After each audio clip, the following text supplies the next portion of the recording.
Hello everyone, welcome back to our channel silent scholar. तो आज हम पढ़ने वाले हैं हमारा लेक्चर नंबर 4 जो कि है डाल्टन एटॉमिक थ्योरी। इससे पहले वाले लेक्चर्स में हम सारी थ्योरीज़ को, सिग्निफिकेंट फिगर्स को बहुत अच्छे से समझ चुके हैं। तो अब हमें समझनी है डाल्टन एटॉमिक थ्योरी। तो ये थ्योरी की बहुत सारी कॉन्सिक्वेंसेस आई जिसके कारण इसको बाद में रिजेक्ट भी कर दिया गया। पर इसको पढ़ना, बेसिक जानने के लिए बहुत ज़रूरी है, क्योंकि इसके बाद जो आने वाली थ्योरीज़ थी वो इसी से बेस कहीं ना कहीं उठी हुई थी। तो इससे निकलने वाली थ्योरीज़, जैसे कि आपने सुना होगा नाम, J Thomson model of atom, Rutherford model of atom, Bohr's model of atom, जिनको हम आने वाले सेकंड चैप्टर में पढ़ेंगे, उनका बेस यही थ्योरी है। ये थ्योरी हमें बताती है कि किस तरीके से हमारे आसपास जो हम मैटर को बार बार कंसीडर कर रहे हैं, जिसके अंदर आने वाले फिजिकल चेंजेस को, केमिकल चेंजेस को हम ऑब्जर्व कर रहे हैं, वो किस चीज़ से बना है और उसमें किस तरीके के कॉन्स्टिट्यूएंट पार्टिकल्स की क्या प्रॉपर्टीज़ हैं। तो इस थ्योरी को पढ़ना बहुत इंपॉर्टेंट है। चलिए अब इसके पोस्टुलेट देख लेते हैं, फिर देखेंगे कि क्यों इस थ्योरी को रिजेक्ट कर दिया गया, उसकी क्या कॉन्सिक्वेंसेस थे। तो सबसे पहले पोस्टुलेट नंबर 1 कि जो हमारे पास मैटर, जिसकी हम बार बार बात कर रहे हैं, वो किस सब यूनिट पार्टिकल्स, किस छोटे से छोटे पार्टिकल्स से बना हुआ है। तो matter is made up of extremely small particle that is known as atom. ये उसका फर्स्ट पोस्टुलेट था। अब हम बात करेंगे इसके सेकेंड पोस्टुलेट की। तो उसका जो सेकेंड पोस्टुलेट था डाल्टन एटॉमिक थ्योरी का, वो रिलेटेड था कि आप अगर किसी भी एलिमेंट को लेके चले हैं, जैसे कॉपर, गोल्ड, सिल्वर, एल्यूमिनियम, अगर आप उस एक एलिमेंट को लेके चले हैं तो वो एलिमेंट हर रिस्पेक्ट में सेम होगा, उसके अंदर प्रेजेंट हर एटम सेम होगा, चाहे उसके मास के विद रिस्पेक्ट, शेप के, साइज़ के, हर विद रिस्पेक्ट उसमें सिमिलैरिटी एग्जिस्ट करेगी। फॉर एग्जांपल, अगर एक कॉपर रोड है तो उसमें प्रेजेंट हर एलिमेंट का मास, उसका शेप, उसका साइज, हर रिस्पेक्ट में उसका एलिमेंट उस रोड का सेम होगा। ये था second postulate of Dalton theory. अब उसका थर्ड पोस्टुलेट क्या कहता है कि अगर एटम डिफरेंट एलिमेंट्स के हैं तो उनका शेप, साइज और उनकी केमिकल प्रॉपर्टीज़ डिफरेंट होंगी।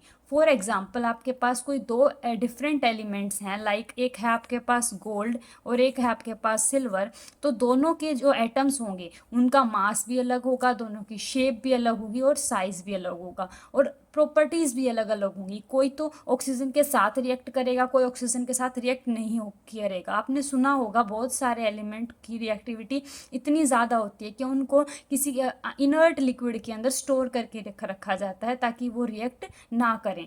तो वो इसी प्रॉपर्टी को कहीं ना कहीं शो करता है कि हर डिफरेंट डिफरेंट कंपाउंड्स की, हर डिफरेंट डिफरेंट एलिमेंट्स के एटम की जो प्रॉपर्टी होती है वो अलग अलग होती है। वो प्रॉपर्टी किस बेसिस पे डिफरेंट हो सकती है? उनके शेप के बेस पे, साइज़ के बेस पे और केमिकल प्रॉपर्टीज़ के बेस पे। और फिजिकल प्रॉपर्टीज़ के ही टाइप हैं ये, शेप, साइज़, मास, राइट।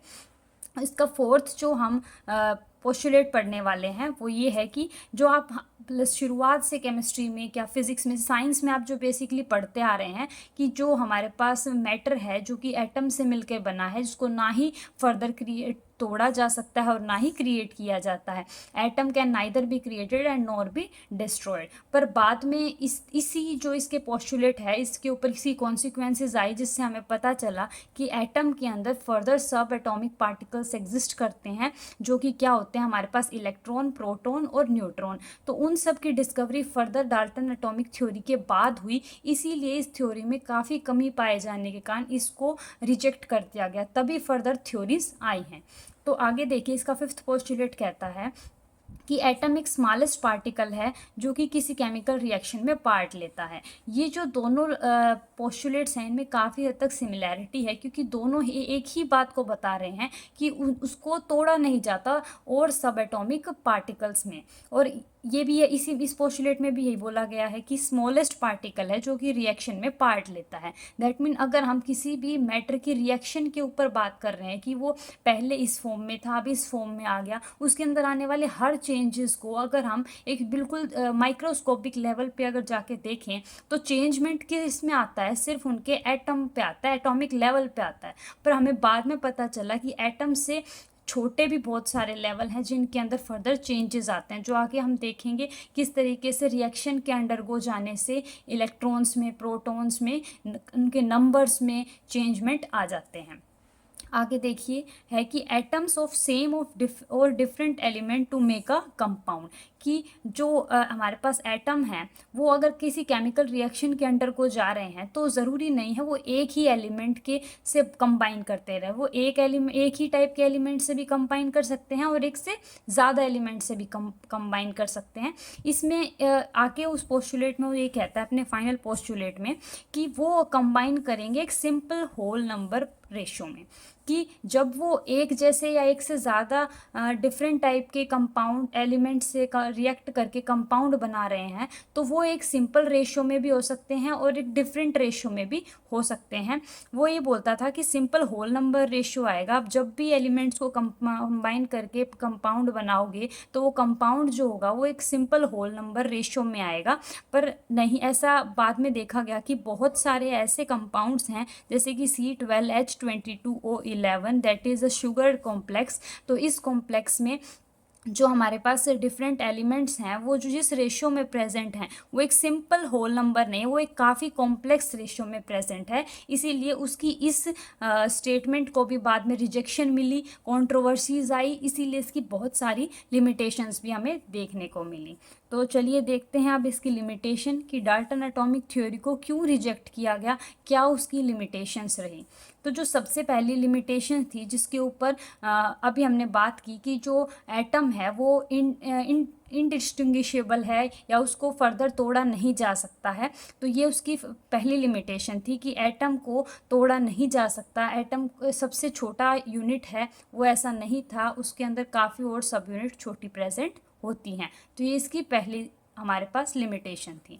दूसरी लिमिटेशन ये है कि उसने ये बोला कि कोई भी एक सिंपल एलिमेंट है जैसे कि कॉपर है, तो कॉपर के अंदर जितने भी एटम पाए जाएंगे वो सारे सेम होंगे हर रिस्पेक्ट में, उनकी केमिकल प्रॉपर्टीज़, उनकी फिजिकल प्रॉपर्टीज़ में जैसे कि उनका मास, साइज, शेप सब सेम होगा। पर ऐसा नहीं देखा गया। क्यों? क्योंकि उस टाइम तक आइसोटॉप्स, आइसोबार्स की डिस्कवरी नहीं हुई थी, जो कि बाद में हुई।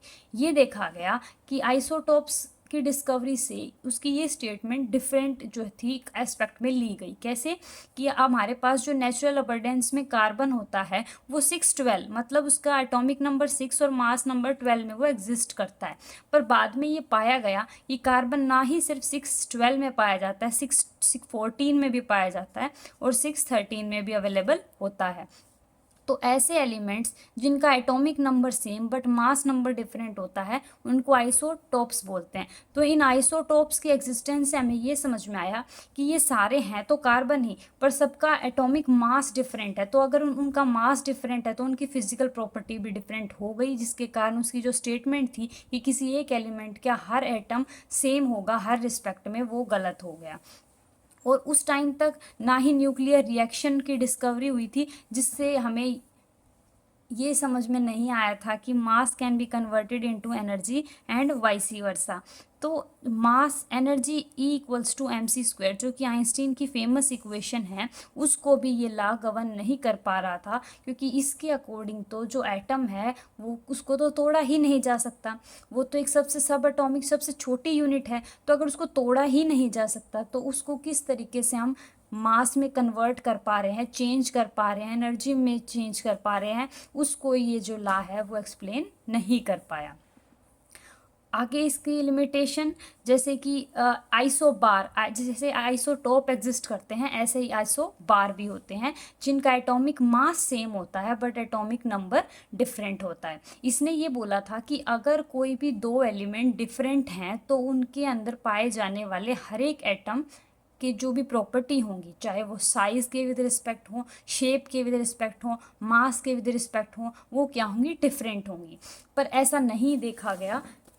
ये आइसोबार जो हमारे पास एग्जाम्पल हैं वो उसको कंक्लूड करते हैं। कैसे? देखिए, कैल्शियम और आर्गन दोनों का मास नंबर सेम है, और अगर मैं कोई भी एक एलिमेंट इस कैल्शियम के अंदर ऐसे कोई भी एक एटम को उठा लूँ और एक एटम अगर आर्गन के अंदर से उठा लिया जाए तो दोनों की अलग अलग प्रॉपर्टीज़ होंगी, पर दोनों के मास नंबर सेम होने के कारण इनकी फिजिकल प्रॉपर्टीज़ में कुछ ना कुछ सिमिलैरिटी देखने को मिलती है, जो कि क्या आ गया, कॉन्सिक्वेंस आ गया किसका, डाल्टन एटॉमिक थ्योरी का।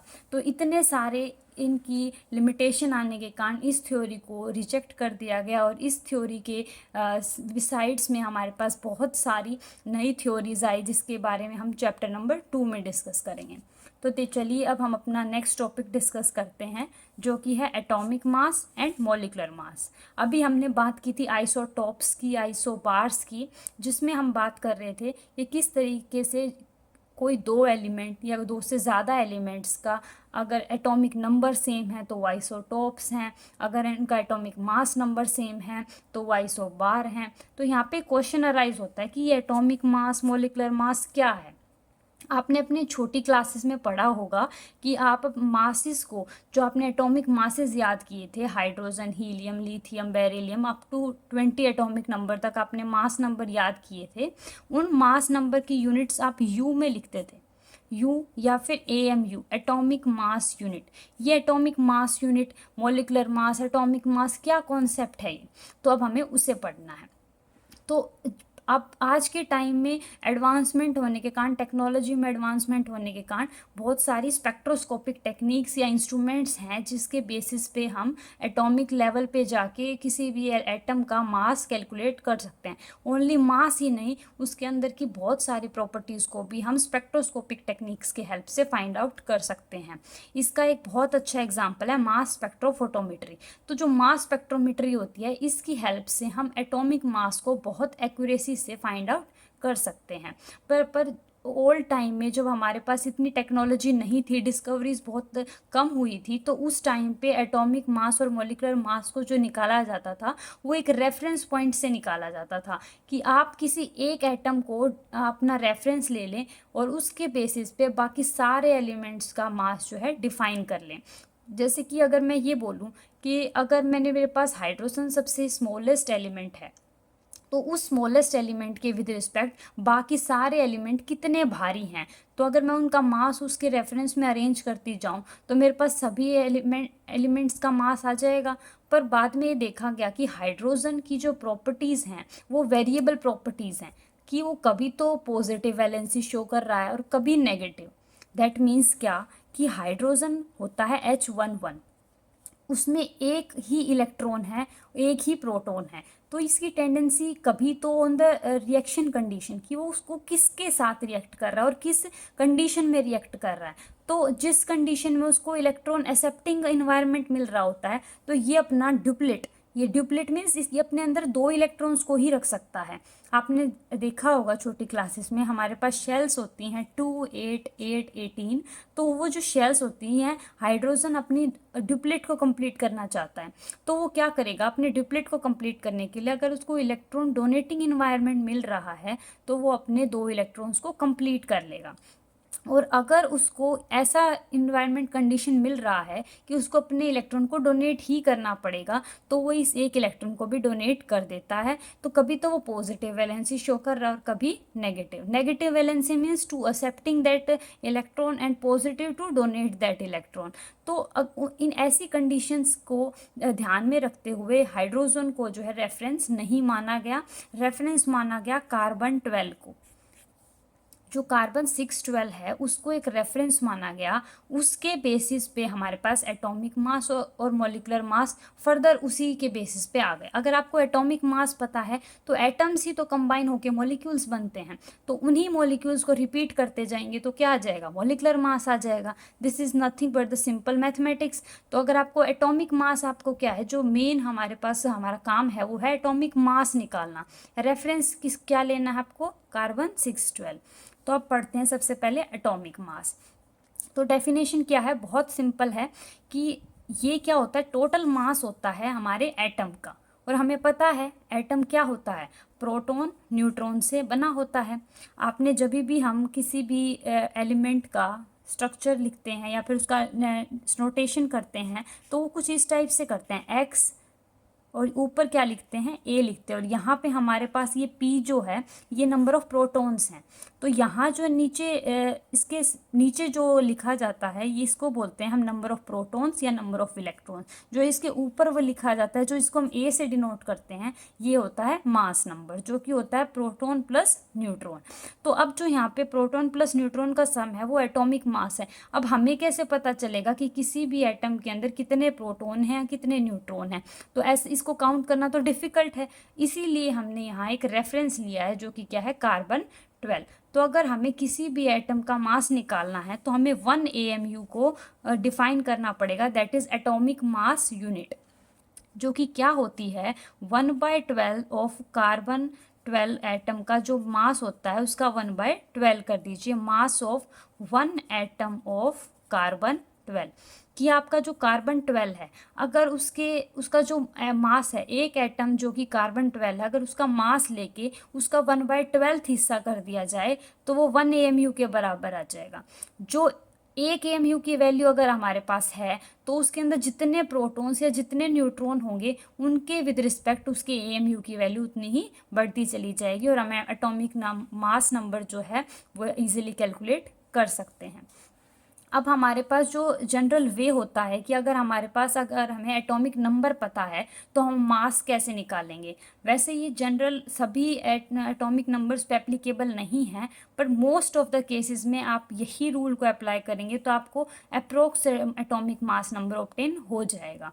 अगर आपके पास एटॉमिक नंबर E1 है, फॉर एग्जाम्पल ऑक्सीजन, जिसका एटॉमिक नंबर क्या होता है 8, अगर हमें इसका एटॉमिक मास चाहिए, हमें पता है 8 इज़ इवन नंबर, तो आप उसका 2 टाइम्स कर दीजिए तो आपके पास क्या आ जाएगा, उसका मास नंबर आ जाएगा, that is 16U। 16U is atomic mass unit. अब आपके पास है कैल्शियम, जो कि किसका एटॉमिक नंबर क्या होता है 20। 20 भी क्या है इवन, तो आप उसका क्या कर दीजिए 2 टाइम्स कर दीजिए तो 40 हमारे पास क्या आ जाएगा, उसका मास नंबर आ जाएगा, एटॉमिक मास आ जाएगा। अगर आपके पास एटॉमिक नंबर ओड है तो आप क्या करेंगे, जो हमारे पास एटॉमिक नंबर है, जैसे कि आप सोडियम ले लीजिए, सोडियम के पास का जो एटॉमिक नंबर होता है वो होता है 11। तो अगर हम इसका 2 टाइम्स करके इसमें 1 ऐड कर देंगे तो हमारे पास 23 आ जाएगा, जो कि क्या है मास ऑफ सोडियम एटम। मतलब अगर एटॉमिक नंबर ओड है तो उसका 2 टाइम्स करके 1 ऐड करना है। अगर एटॉमिक नंबर इवन है तो उसका सिर्फ 2 टाइम्स कर देना, हमारा एटॉमिक मास आ जाएगा। पर इसमें भी कुछ एक्सेप्शंस हैं, जैसे कि क्लोरीन है 17 इसका एटॉमिक नंबर है, ओड है, तो हमें करना तो क्या था 17 × 2 + 1 35 पर हमारे पास मास क्या एग्जिस्ट करता है 35.5 एटॉमिक मास यूनिट। तो ये कुछ एक्सेप्शंस हैं, पर हमें जो बेसिक आइडिया होता है वो यही होता है, इसीलिए जो मैंने आपको बता दिया। अब हम आगे देखते हैं कि ग्राम एटॉमिक मास और ग्राम मॉलिक्यूलर मास क्या होता है। ग्राम एटॉमिक मास, ग्राम वर्ड ही हमें बता रहा है कि अगर एटॉमिक मास ग्राम में लिया जाए, ग्राम में मेज़र किया जाए तो उसको हम बोलते हैं ग्राम एटॉमिक मास। हम ये बात याद रखेंगे कि जो न्यूमेरिकल वैल्यू होती है, चाहे वो एटॉमिक मास की हो या ग्राम एटॉमिक मास की, वो सेम रहती है, क्योंकि हमें पता है हमने एटॉमिक मास को किस टर्म में निकाला है, यू में, मतलब AMU जो की होती है, जिसका मतलब होता है एटॉमिक मास यूनिट। तो जो हमारे पास एटॉमिक मास यूनिट है उसकी न्यूमेरिकल वैल्यू और जो ग्राम में जो हमारे पास मास आया उसकी न्यूमेरिकल वैल्यू दोनों सेम होंगी, पर दोनों की जो यूनिट्स हैं यू और ग्राम, उनमें क्या होता है डिफरेंस होता है। तो उनको समझते हैं, वो क्या है। ग्राम एटॉमिक मास क्या है, जो कि हमारे पास 1 मोल कोई भी अगर सब्सटेंस है, कोई भी एटम ही है, तो उस 1 मोल सब्सटेंस का जब हम एटॉमिक मास लेंगे किसके अंदर, ग्राम के अंदर, जब 1 मोल किसी भी एलिमेंट का मास ग्राम में अगर लिया जाएगा तो उसको हम बोलते हैं ग्राम एटॉमिक मास। जबकि जो एटॉमिक मास यूनिट होती है वो हम कार्बन 12 को रेफरेंस लेके तब निकाली जाती है, इसीलिए उसको हमने बोला है सिंपल एटॉमिक मास। और जब हम मोल के विद रिस्पेक्ट में उस सब्सटेंस का मास निकाल रहे हैं, वो भी किस यूनिट में, ग्राम में, तो उसको हम बोलते हैं ग्राम एटॉमिक मास। इसी तरीके से हमारे पास आ जाता है मॉलिक्यूलर मास। अगर हमें एटम का मास पता है तो उससे बनने वाले मॉलिक्यूल को भी हम क्या कर सकते हैं, फाइंड आउट कर सकते हैं। अगर ग्राम एटॉमिक मास पता है तो हम ग्राम मोलिकुलर मास भी उससे बनने वाले एटम्स के मास को मल्टीप्लाई करके सिंपल एडिशन एंड मल्टीप्लिकेशन का यूज़ करके हम क्या निकाल सकते हैं, ग्राम मोलिकुलर मास। तो देखिए आगे देखते हैं एवरेज एटॉमिक मास। आपने डाल्टन एटॉमिक थ्योरी की जो कॉन्सिक्वेंसेस आई थी उनमें देखा था कि आइसोटॉप्स और आइसोबार्स दो प्रॉपर्टीज़ नई निकल के आई थी। तो जो एवरेज एटॉमिक मास का कॉन्सेप्ट है ये भी आइसोटॉप्स पे ही जनरली डिपेंड किया हुआ है। इसमें हम क्या देखते हैं, मैंने आपको बताया था कि कार्बन 612 जो जिसकी नेचुरल अबंडेंस मीन्स जो हमारे पास नेचर में सबसे ज़्यादा अवेलेबल है वो कार्बन 612 है। तो उसकी जो रिलेटिव अबंडेंस या फिर हम नेचुरल अबंडेंस बोल सकते हैं वो है 98.89। और जो कार्बन 13 है उसकी है 1.108। कार्बन 614 की है 2 × 10⁻⁻10। तो ये सबसे कम अमाउंट में प्रेजेंट है। तो जब भी आपको एवरेज एटॉमिक मास कॉन्सेप्ट निकालना है तो ये सिर्फ आप उन्हीं एलिमेंट्स का निकाल सकते हैं जिनके आइसोटोप्स एग्जिस्ट कर रहे हैं। जिन भी एलिमेंट या अगर आइसोटोप एग्जिस्ट नहीं करते तो उनका एवरेज एटॉमिक मास नहीं निकाला जा सकता। अगर आपको एवरेज एटॉमिक मास लेना है तो जितने भी उसके आइसोटोप एग्जिस्ट कर रहे हैं उनके मास को अगर उनकी रिलेटिव अबंडेंस के साथ मल्टीप्लाई करके उनका समीशन कर दिया जाता है तो हमारे पास क्या आ जाता है, एवरेज एटॉमिक मास। जैसे कि अब हमारे पास ये रिलेटिव अबंडेंस दी हुई है 612 की, 613 की, 614 की। अगर मैं इनके सभी के एटॉमिक मासेस को इनकी रिलेटिव अबंडेंस से मल्टीप्लाई कर दूंगी और उन तीनों को ऐड कर दूंगी तो हमारे पास एवरेज एटॉमिक मास आ जाएगा किसका, 12 का, कार्बन 12 का। तो देखिए वही करते हैं, मैंने अभी क्या किया है 98.89 इंटू 12, दैट मीन्स ये कार्बन 612 था, उसकी रिलेटिव अबंडेंस इतनी थी और उसका एटॉमिक मास इतना था। उन दो इसको मल्टीप्लाई किया इससे। अब 613 में भी ऐसे ही किया, 13 मास को 1.108 से मल्टीप्लाई किया, फिर 14 को 2 × 10⁻⁻10 से किया। उन सब का एडिशन करने के बाद जो हमारे पास मास आया दैट इज़ 12.01, जिसको हम nearly equal to 12 gram consider कर लेते हैं। तो इसीलिए जो एवरेज एटॉमिक मास होता है इससे हमारे पास न्यूमेरिकली इक्वल हो जाता है उसी एटम के मास के जो कि जिसकी ज़्यादा रिलेटिव अबंडेंस होती है। आप देख पा रहे होंगे कि कार्बन 612 की जो रिलेटिव अबंडेंस है वो 98.89 के अप्रोक्स है, यानी कि अगर आप इसको कंसीडर करें तो 99% हमारे एटमॉस्फेयर में कार्बन 612 ही है। और जो हमारे पास एवरेज एटॉमिक मास आया वो भी 12 ग्राम के अप्रोक्स आया। दैट मीन्स अगर आपको जनरली किसी भी एलिमेंट के आइसोटोप्स नहीं भी पता है तो अगर जो हमारे पास रिलेटिव अबंडेंस जिसकी ज़्यादा है तो अगर उसका एवरेज एटॉमिक मास भी उसी के बराबर आएगा। अब हम अपना नेक्स्ट टॉपिक देखते हैं जो कि है मॉलिक्यूलर मास। जैसे कि मैंने आपको बताया था अगर हमें एटॉमिक मास पता है तो हम उसके कॉरस्पॉन्डिंग मॉलिक्यूलर मास भी इजीली फाइंड आउट कर सकते हैं। जैसे एक एग्जांपल है C12H22O11 जो कि हमारे पास शुगर कॉम्प्लेक्स का जो है मास हम इससे निकाल सकते हैं।